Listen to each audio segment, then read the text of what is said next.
Sa ibang balita, biglang pinagsasaksak ng isang lalaki ang lolang natutulog sa loob ng kanyang bahay sa North Cotabato. Alamin ang kanyang sinapit sa Express Report ni Mobile Journal, Kayla Makantan. Saksak sa iba't ibang bahagi ng katawan ng tinamon ng isang lola sa North Cotabato nang pasukin siya ng isang lalaki sa kanyang bahay sa Midsaya. Bandang 3:00 ng madaling araw nitong Sabado, nagising ang 64 anyos na si Elena Fernandez sa ingay na narinig sa tabi ng tinutulugang kwarto. Laking gulat ni Lola nang tumambad ang isang di kilalang lalaki. Bigla na lang itong nanaksak dahil dito nagising din ang iba pang kasama ng matanda.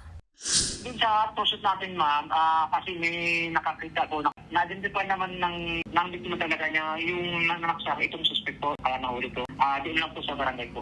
Ang motibo na itong suspect is pagnanakaw po.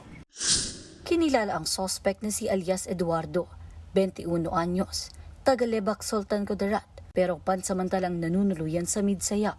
Ayon sa mga pulis, inamin ng suspect ang krimen nang maaresto na siya. Ang motibo, pagnanakaw. Mahaharap siya sa kasong frustrated murder. Si Lola Elena nasa ospital pa, bagaman napuruhan siya sa balikat at magkabilang tuhod. Maayos na ang kalagayan niya. Nagbabalita mula sa Frontline, Mobile Journal, Kayla Makantan. Mga kapatid, ako po si Ruth Cabal. Maging maalam at may pakialam sa mga may init at rumaratsadang balita sa Frontline Express. Para maging updated sa balitaan, mag-subscribe lang sa social media pages ng News 5.